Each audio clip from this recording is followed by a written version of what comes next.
స్త్రీ ఆధ్యాత్మిక శక్తి అనే కార్యక్రమానికి ప్రభువైన యేసుక్రీస్తు పేరిట మీ అందరికీ స్వాగతం.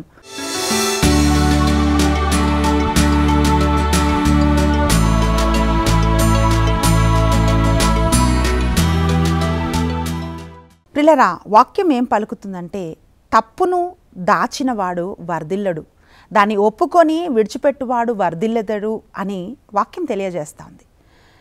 మన తప్పులేంటో మనం తెలుసుకొని వాటిని విడిచిపెట్టినప్పుడు, ఇంకొకసారి చేయకుండా మనం ఉన్నప్పుడు, అప్పుడు మనం దీవెన నొందుతాం.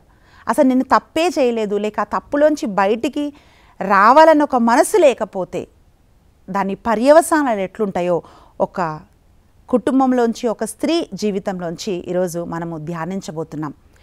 మొదటి రాజుల గ్రంథం 11వ అధ్యాయం, అంటే యరొబాము భార్య అనే ఒక అంశాన్ని మనం ధ్యానిస్తున్నాం. అయితే ఆమె పేరు బైబిల్ అందు రాయబడలేదండి, కానీ యరొబాము భార్య అని రాయబడ్డది. అప్పుడు ఈ యరొబాము ఎవరో, ఆయన ఏం చేశాడో, ఎందుకు యరొబాము భార్య గురించి ఈరోజు మనం ధ్యానిస్తున్నామో మనకు తెలియాలంటే ప్రియులారా, మొదటి రాజుల గ్రంథము 11వ అధ్యాయము 27 నుంచి అంటే 29-30 వచనాల వరకు మనం చదివినట్లయితే వాక్యం ఏం పలుకుతుందంటే, మొదటి రాజుల గ్రంథము 11వ అధ్యాయము 27 నుండి మనం వాక్యాలు మనం చూసినట్లయితే వాక్యం ఏం పలుకుతుందంటే, సొలొమోను యెరూషలేమునకు తూర్పు వైపుననున్న పల్లమును పూడ్చి అనగా మిల్లాలో నిర్మించి పట్టణ ప్రాకారమును పొడిగించుచుండెను. అప్పటికే యరొబాము సమర్థుడైన యువకుడు. యరొబాము భార్య అని మనం చదువుతున్నాం కదండి. ఈ యరొబాము గురించి వాక్యం ఏం చెప్తుందంటే, ఆయన సమర్థుడైన యువకుడు. అతడు సంతృప్తికరముగా పనిచేయుట చూచి సొలొమోను అతనిని మనెషే ఎఫ్రాయిము మండలములోని భారమైన పనులు చేయగల వెట్టిచాకిరి వారందరికీ నాయకునిగా చేశాను. 3 గుణాలు మనం చూస్తున్నాం. ఒకటి, ఆయన యవనస్తుడు, బలాఢ్యుడు. మూడవదిగా శ్రద్ధగా పనిచేసేవాడు. సొలొమోను ఈ మిల్లోలు కట్టిస్తూ ఉంటున్నప్పుడు ఈ యరొబాము చక్కగా శ్రద్ధ కలిగి పనిచేస్తున్నప్పుడు, శ్రద్ధగా పనిచేసిన వాళ్ళు ఏ పనైనా శ్రద్ధగా చేస్తే ప్రియులారా వాళ్ళు పైకి వస్తారు. అదే బైబిల్ చెప్తుంది. శ్రద్ధగా పనిచేసే వాళ్ళని దేవుడు కూడా చూస్తాడు. కొంతమంది ఏమనుకుంటారంటే నన్ను ఎవరు చూడట్లేదు కదా అని అనుకుంటారు, కానీ మనం చేస్తున్న ప్రతి పనిని దేవుడు చూస్తాడు. అయితే ఇతన్ని ఈ మనెషే ఎఫ్రాయిము గోత్రస్తుల పైన, ఆ వెట్టిచాకిరి పనిచేసే వాళ్ళందరిపైన నాయకుడిగా నియమించారు. చాలా శ్రద్ధగా పనిచేస్తున్నాడు. అప్పుడు వాక్యం ఏం పలుకుతుందంటే, ఇలా శ్రద్ధగా పనిచేస్తున్నప్పుడు ఇంకొక వైపు సొలొమోను దేవుని వైపుకు కాక దేవుణ్ణి విడిచిపెట్టి తన భార్యల ద్వారా దేవుని మార్గం తప్పిపోయిన వాడుగా సొలొమోను ఉన్నాడు. సొలొమోను రాజు. అయితే దేవుడు ఒక వ్యక్తి కోసం ఎదురు చూస్తున్నాడు, కరెక్ట్ ఒక పర్సన్ని రాజులాగా నియమించాలని. అప్పుడు దేవుడు ఎవరిని కనుక్కున్నాడంటే ఈ యరొబామును కనుక్కున్నాడు. వాక్యం ఏమంటుందంటే, ఒకనాడు యరొబాము యెరూషలేము నుండి పయనమై వచ్చుచుండగా షిలో నివాసి అయిన అహియా ప్రవక్త పొలములో త్రోవలో అతన్ని కలుసుకొనెను. అహియా అనే ఒక ప్రవక్త ఈ యరొబామును కలుసుకున్నాడండి. కలుసుకొని ఆయన ఏం చెప్తున్నాడంటే, ప్రియులారా, ఆయన అంటున్నాడు, ఇదిగో సొలొమోను భార్యలు దేవుడి వైపు నుంచి తిప్పేశాడు, ఆయన భయంకరమైన పాపం చేస్తున్నాడు, దావీదు వలె దేవుని హృదయానుసారుడు కాదు సొలొమోను, కనుక ఇదిగో నిన్ను దేవుడు దర్శిస్తున్నాడు అని ఈ అహియా ఏం చేస్తున్నాడంటే, ఆయన కొత్త వస్త్రాలు వేసుకున్నాడు. కొత్తని వస్త్రాలు వేసుకొని ఆ వస్త్రాలలోంచి ఆయన ఏం చేస్తున్నాడంటే, ఆయన వేసుకున్న ఆ పై వస్త్రం నుంచి 12 చీలికలుగా ఆయన తన కొత్త బట్టలను చింపినట్లుగా మనం చూస్తున్నాం. అక్కడ వాక్యం పలుకుతుంది, అప్పుడు వారిద్దరు తప్ప మరి ఎవరునూ అష్టలేరు. అహియా ప్రవక్త కొత్త బట్టలు వేసుకొని ఉండెను. అతడు క్రొత్త బట్టలను విప్పి 12 ముక్కలుగా చించివేసి యరొబాముతో ఇట్లనెను. అయితే తను వేసుకున్న బట్టలను విప్పి వాటిని చింపి ముక్కలుగా చింపి, అయితే ఆయన ఏం చేస్తున్నాడంటే 12 ముక్కలుగా చింపిన ఈ బట్టలను 10 ముక్కలని యరొబాముకి ఇచ్చాడు, 2 ముక్కలని తన దగ్గర పెట్టుకున్నాడు. ఆయన ఏమంటున్నాడంటే, వాక్యం పలుకుతుంది, వీనిలో 10 ముక్కలు నీవు తీసుకొనుము, ఇజ్రాయేలు దేవుడైన ప్రభు ఇట్లా అనుచున్నాడు. అంటే ప్రియులారా, అప్పటి వరకు ఇజ్రాయేలు రాజ్యం సమైక్యమైన రాజ్యంగా ఉంది. అంటే 12 గోత్రాలకు చెందిన వాళ్ళందరూ కూడా ఒకే ఒక ఇజ్రాయేలు ప్రజలుగా వాళ్ళు పిలువబడ్డారు. కానీ ఎప్పుడైతే దావీదులాగా సొలొమోను దేవుని వెంబడించలేదో అప్పుడు రాజ్య విభజన కలిగింది. ఎక్కడైతే దేవుడు లేడో అక్కడ విభజన ఉంటుందండి, ఎక్కడ దేవుడు ఉంటాడో అక్కడ ఐక్యత ఉంటుందండి. ఇక్కడ అదే జరిగింది ప్రియులారా. ఈ ఇజ్రాయేలు రాజ్యము రెండుగా చీలిపోయింది. ఒకటి ఉత్తర ఇజ్రాయేలుగా, దక్షిణ ఇజ్రాయేలుగా రెండుటిగా ఇది చీలిపోయినట్టుగా మనం చూస్తున్నాం. ప్రియులారా, సొలొమోనుకి 2 గోత్రాలు, యరొబాముకి 10 గోత్రాలు ఇచ్చాడు. అయితే ఈ సొలొమోను కుమారుడు రెహోబాము సొలొమోను మరణించిన తర్వాత, రాజైన సొలొమోను మరణించిన తర్వాత ఆయన కుమారుడైన రెహోబాము రాజయ్యాడు. ఈయన దక్షిణపు ఇజ్రాయేలుని పరిపాలిస్తున్నాడు.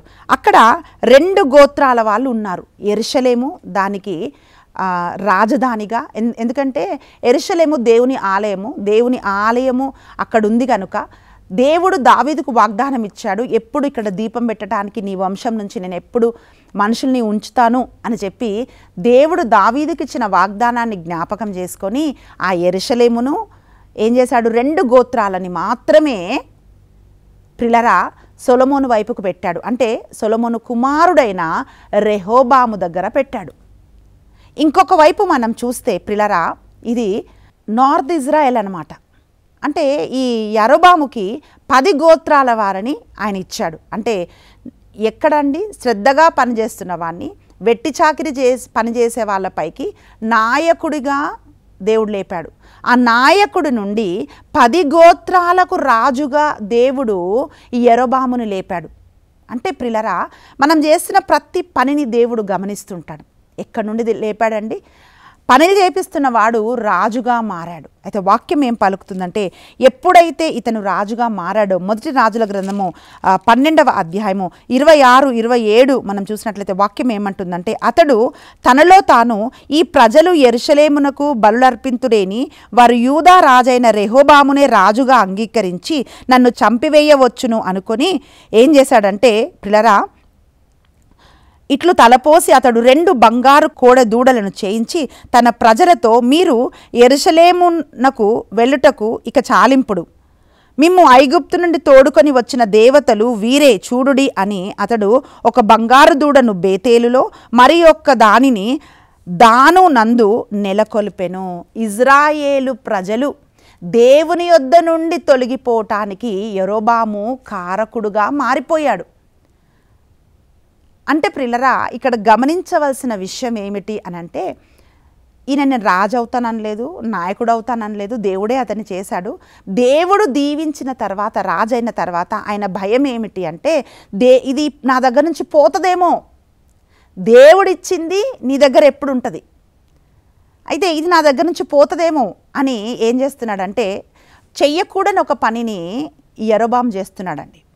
ఆయన ఏం చేశాడంటే, ఒకటి బేతేలులో ఒకటి దానులో 2 బంగారు దూడలను చేసి ఐగుప్తులోంచి తోడుకొని వచ్చిన దేవుడు ఇతడే అని చెప్పి ఇజ్రాయేలు ప్రజని నిజ దేవుడి నుంచి తొలగిపోవటానికి కారణమయ్యాడు. కారణం ఏమిటంటే, వీళ్ళు యెరూషలేముకి వెళ్ళి దేవుణ్ణి ఆరాధించడానికి వెళ్తే అటువైపుకు వెళ్ళిపోతారేమో, తర్వాత నన్ను రాజుగా వీళ్ళు అంగీకరించకుండా నన్ను చంపేస్తారేమో అనే ఒక భయము యరొబాముకు పట్టుకుందండి.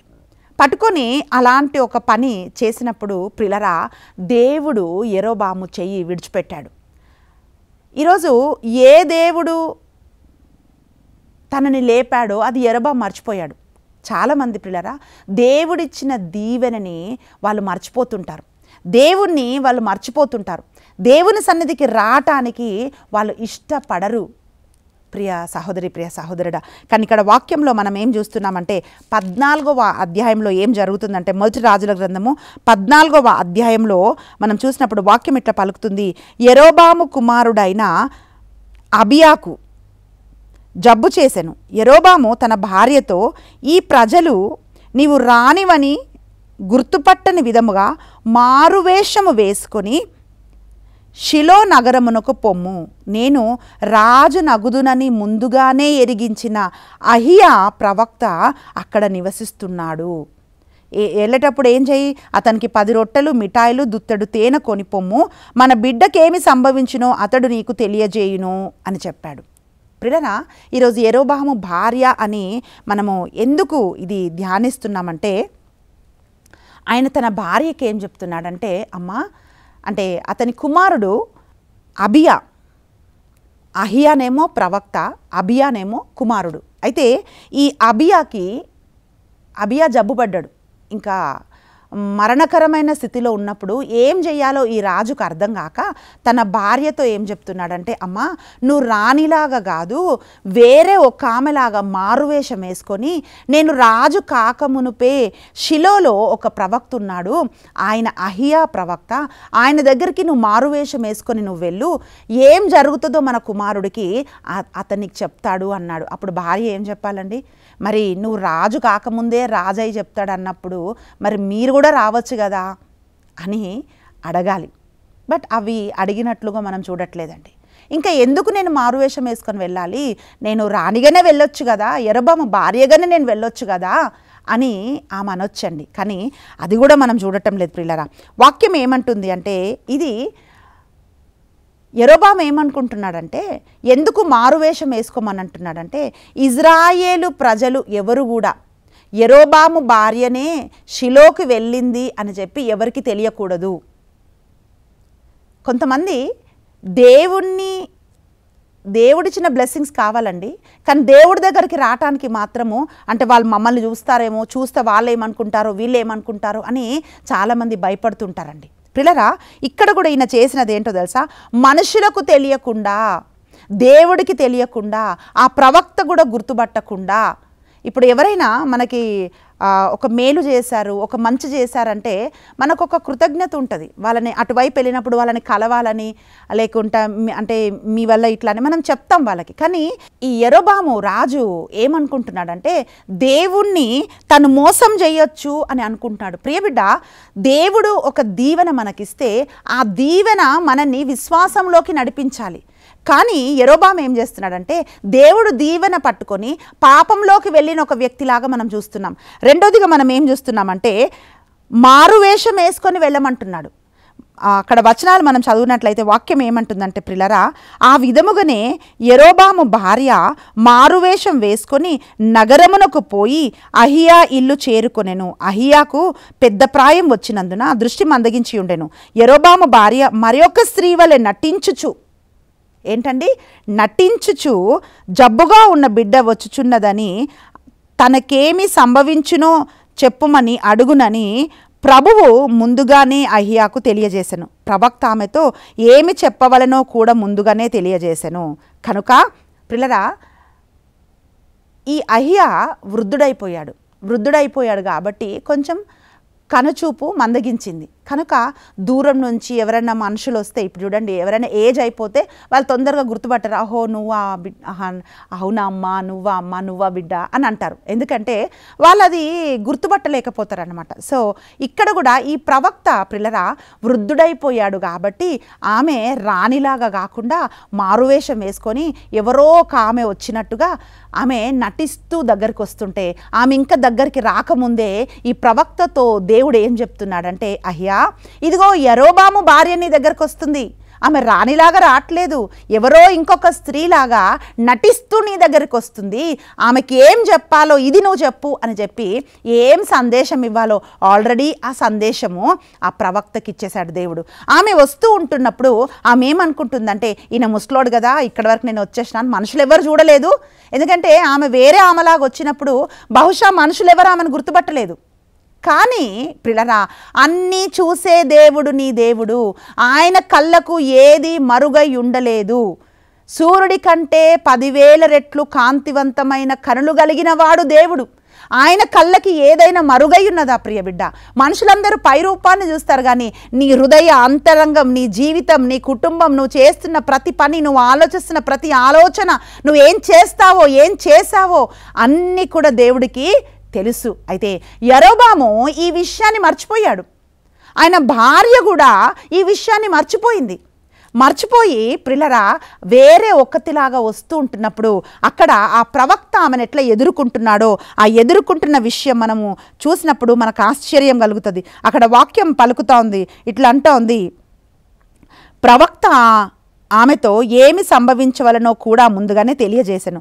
కనుక రాణి తనింటికి రాగానే అహియా ఆమె అడుగుల చప్పుడు విని, అమ్మా లోపలికి రమ్ము అన్నాడు. ఏమన్నాడండి? అమ్మా లోపలికి రమ్ము. వాక్యం ఏం పలుకుతుందంటే, లోబడనొల్లని ప్రజల వైపుకు దినమెల్లా దేవుడు తన చేతులు చాచుతూ ఉన్నాడంట. ప్రియబిడ్డ, నువ్వు ఏ పరిస్థితిలో ఉన్నా, నువ్వు ఎక్కడున్నా, ఏ తప్పు చేసినా, ఎవ్వరూ నీకు లేకున్నప్పుడు నిన్ను చేర్చుకునే ఒక దేవుడు నీకున్నాడు. ఆయన ఎల్లవెల్లలా తన చేతులు చాచి ఆయన మనల్ని పిలుస్తూ ఉన్నాడు. ప్రియులారా, అయితే నువ్వు ఇలా వచ్చావు కదా, రావద్దు, నా ఇంట్లో అడుగు పెట్టొద్దు, నువ్వు వెళ్ళిపోమని దేవుడు చెప్పలేదు, ఆ ప్రవక్త చెప్పలేదండి. ఆయన ఏమంటున్నాడంటే, అమ్మా లోపలికి రమ్మని పిలిచాడు. ఆ లోపలికి వచ్చినప్పుడైనా ఒక మారు మనసు కలిగి ఉంటే ఎంత బాగుండేదండి. ప్రియబిడ్డ, ఈరోజు ప్రతి ఒక్కరిని దేవుడు ఆహ్వానిస్తూ ఉన్నాడు. మీరు నా యొద్దకు వచ్చిన ఎడలా నేను మీ యొద్దకు వస్తాను అని దేవుడు అంటున్నాడు. కానీ ఆయన యొద్దకు రావటానికి చాలామంది ఇష్టపడట్లేదు ప్రియులారా. రెండోదిగా ఆయన ఏమంటున్నాడంటే, నీవు యెరోబాము భార్యవని నేను ఎరుగుదును. దేవునికి నీవు తెలుసు. తల్లి గర్భములో నీవు పిండమై ఉండగానే నువ్వెన్ని దినాలు బ్రతుకుతావో, నువ్వేం చేస్తావో అన్నీ ఆయన ఎరిగి ఉన్న దేవుడు. అందుకే ఇర్మియాతో అంటున్నాడు, ఇదిగో తల్లి గర్భంలో ఉన్నప్పుడు నేను నిన్ను రూపించాను, నువ్వు నాకు తెలీదా అని ఇర్మియాని అంటున్నాడు. ప్రియబిడ్డ, మనుషులకు తెలియదు, కొన్నిసార్లు భర్తకు తెలియదు భార్య ఏంటో, అంటే భర్త ఏంటో భార్యకు తెలియదు, పిల్లలేంటో తల్లిదండ్రులకు తెలియదు, తల్లిదండ్రులు ఏంటో పిల్లలకు తెలియదు. అంటే ఎంతవరకు ఒక ట్రాన్స్పరెన్సీ ఉంచాలో అంతవరకే మనుషులకు ఉంచుతుంటామండి. కానీ ఒక చీకటి కోణం ఉంటుంది, కొన్ని చెప్పలేని ఉంటాయి, కొన్ని దాచిపెడుతూ ఉంటారు. కానీ ప్రియబిడ్డ, ఏది కూడా నీ దేవుడి దగ్గర నువ్వు దాచి ఉంచలేవు. అందుకే ఆయన ఏమంటున్నాడంటే, అమ్మా నువ్వు యెరోబాము భార్యవని నాకు తెలుసు కదా అని అంటున్నాడు. ప్రియబిడ్డ, మనమేమిటో, మన జీవితం ఏమిటో అన్నీ కూడా దేవుడికి తెలుసు. మూడోదిగా ఆయన ఏమంటున్నాడంటే, నీవు మరొక స్త్రీ వలె నటింపనేలా, నీవెందుకు వేరే ఒక స్త్రీలాగా నువ్వు ఇక్కడికి వచ్చావమ్మా అని చెప్పి ఆయన అడుగుతున్నాడు. ప్రియబిడ్డ, ఎందుకు వేషం వేసుకున్నావు అని అంటున్నాడు. నువ్వు ఏ వేషం వేసుకున్నా సరే, నువ్వు ఎక్కడికి వెళ్ళినా సరే, నువ్వెవరో నీ దేవుడు గుర్తుపడతాడు. ఈరోజు చాలామంది వేషం వేసుకుంటారండి. అంటే చర్చిలో ఒక వేషం ఉంటుంది, చర్చ్ బయట ఒక వేషం ఉంటుంది, బిడ్డల ముందు ఒక వేషం ఉంటుంది, భార్య ముందు ఒక వేషం, భర్త ముందు ఒక వేషం, ఇలా రకరకాల వేషాలు వేస్తూ ఉంటారు. కానీ ప్రియబిడ్డ, ఏ వేషాలు కూడా దేవుడి దగ్గర చెల్లవు. ఎందుకంటే ఆయన సన్నిధికి వచ్చినప్పుడు వాక్యం పలుకుతుంది, ఆయన ముఖ కాంతిలో మన రహస్య పాపాలు కనబడుతున్నాయంట. మనం ఏంటో ఏమై ఉన్నామో మన దేవుడికి తెలుసు అని వాక్యం తెలియజేస్తుంది. ఆయన అంటున్నాడమ్మా నీవెందుకు వేషం వేసుకున్నావు అని దేవుని వాక్యం పలుకుతుంది. ప్రియులారా, ఇలా బైబిల్ గ్రంథంలో చాలామంది వేషం వేసుకున్న వాళ్ళని మనం చూస్తున్నాం. రాజు అయిన దావీదు మంచోళ్ళలాగా వేషం వేశాడు. ఉరియాను ఏమంటున్నాడంటే, అయ్యా నువ్వు వెళ్ళు, యుద్ధం నుంచి పిలిపించి నీ భార్య దగ్గరికి నువ్వు వెళ్ళని మంచోడి వేషం వేశాడు దావీదు. ఏమనుకున్నాడంటే, ఉరియా గుర్తుపట్టలేడు కదా, ఉరియా చనిపోయాడు కదా, ఇంకా నన్ను ఎవరు అడిగేవాళ్ళు లేరు, నా వేషం ఎవరు గుర్తుపట్టలేడు అని దావీదు అనుకున్నాడు. కానీ దేవుడు నాతాను ప్రవక్తను పంపించాడు. ఇదిగో నువ్వు ఈ వేషాలు ఏమి వేయలేవు, ఎందుకంటే నీ వేషం నేను ఎరిగిన వాడను, నువ్వు ఉరియాని చంపించేశావు కదా అని చెప్పి నాతాను ప్రవక్త మాట్లాడుతున్నప్పుడు పశ్చాత్తాపపడి గుండె పగిలి దేవుని సన్నిధిలో ప్రార్థించాడు దావీదు. అంటే ఇంకా తన వేషాలు ఏమి సాగవు అని చెప్పి దావీదుకు అర్థమైపోయింది. ప్రియబిడ్డ, ఇంకొక వ్యక్తిని మనం చూస్తున్నాం. అతను ఎవరు అంటే యాకోబుని మనం చూస్తున్నాం. అన్నలాగా ఏశావులాగా వేషం వేశాడు తండ్రి దగ్గరకు వచ్చి. తండ్రి గుడ్డివాడు, కళ్ళు కనిపించవు పాపం. వచ్చి ఏమంటున్నాడు అంటే, అయ్యా నువ్వు ఏశావేనా అని అన్నప్పుడు ఆయనని ముద్దు పెట్టుకొని వాసన చూస్తున్నప్పుడు అప్పుడు కూడా హృదయం కరగలేదు. నాన్న తప్పు చేశా, ఐఎమ్ సారీ, నేను అన్నలాగొచ్చా అని, నాదేదో నాకు ఇవ్వు, నాకు దీవెనివ్వు అని యాకోబు అడగలేదండి. ఏశావులాగా వేషం వేశాడు ప్రియులారా. కానీ దేవుడు అడిగాడు యాకోబుని, యాకోబు నీ పేరేంటి అంటే, నేను మోసగాన్నయ్యా. ఆ మోసం బయలుపరిచిన తర్వాతనే దేవుడు యాకోబును దీవించాడు. ప్రియబిడ్డ, యాకోబు ఏశావు వేషం వేశాడు, కానీ దేవుడు గుర్తించాడు, వెయిట్ చేశాడు. ఆ ఏశావు వేషం తీసేసేంత వరకు, ఆ మోసగాడి వేషం తీసేసిన తర్వాతనే దేవుడు యాకోబును దీవించాడు. ఈరోజు వేషం వేయాల్సిన అవసరం లేదు ప్రియబిడ్డ. అంటే దేవుడి దగ్గరికి యాజ్ ఇట్ ఈజ్గా నువ్వేంటో, ఎందుకంటే నువ్వు ఎలా ఉన్నా దేవుడు నిన్ను అంగీకరిస్తాడు, అక్కడి నుండి దేవుడు నిన్ను విడిపిస్తాడు. ఇంకొక వ్యక్తిని మనం చూస్తున్నాము, అతనే సౌలు. ప్రియులారా, మొదటి సమూయేలు గ్రంథం 28వ అధ్యాయం 8వ వచనంలో మనం చూస్తే, సౌలు ఆ రాజ్యం అంతటా ఎవ్వరు కానీ, కర్ణపిచాచ చెప్పేవాళ్ళు కానీ, సోద చెప్పేవాళ్ళు కానీ, మంత్రగాళ్ళు కానీ ఎవరు ఉండకూడదని ఒక శాసనం చేశాడు. దేవుడు చిత్తంలోంచి పడిపోయాడు. ఫిలిస్తీన్లు సౌలుపైకి యుద్ధానికి వచ్చారు. స్వప్నాల ద్వారా కానీ, ప్రవక్తల ద్వారా కానీ ఏ ఒక్క మాట కూడా దేవుడు సౌలుతో మాట్లాడట్లేదు. ఎందుకంటే సౌలు అభిషేకాన్ని కోల్పోయాడు, దేవుని చిత్తం నుంచి పడిపోయాడు, దేవుడికి విరోధమైన కార్యాలు చేస్తున్నాడు, దావీదును చంపాలని పరిగెడుతున్నాడు. ఇవన్నీ కార్యాలు చేస్తున్నప్పుడు దేవుడి స్వరాన్ని సౌలు వినలేకపోయాడు. అప్పుడు ఏం చేశాడంటే, మొదటి సమూయేలు గ్రంథం 28వ అధ్యాయం మనం చదివితే, రాజులాగా కాకుండా మరొక్కడి వలె మారువేషం వేసుకొని సోద చెప్పే ఒక కర్ణపిచాచి సోద చెప్పే ఒక స్త్రీ దగ్గరికి సౌలు వెళ్ళినట్లుగా చూస్తున్నాం. అప్పుడు ఆమె అడిగింది, అయ్యా నువ్వు ఎవరిని పిలవాలంటున్నావు అంటే సమూయేలును అని చెప్పింది. ఎప్పుడైతే సమూయేలు పైకి లేచి వస్తున్నాడో అప్పుడు ఆమె భయపడి నువ్వు సౌలువే కదా అన్నది.